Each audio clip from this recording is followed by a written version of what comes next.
Sermon number 237. Collecting provision for the next world, and performing good acts before death. In the name of Allah, the Beneficent, the Merciful.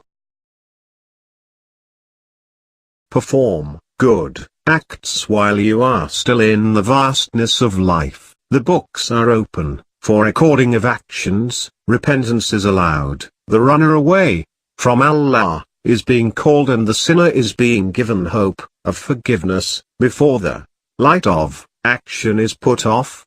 Time expires, life ends. The door for repentance is closed, and angels ascend to the sky.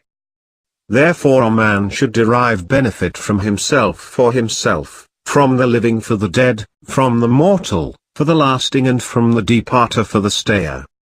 A man should fear Allah while he is given age to live up to his death, and is allowed time to act. A man should control his self by the rein and hold it with its bridle. Thus by the rein he should prevent it from disobedience towards Allah, and by the bridle he should lead it towards obedience to Allah.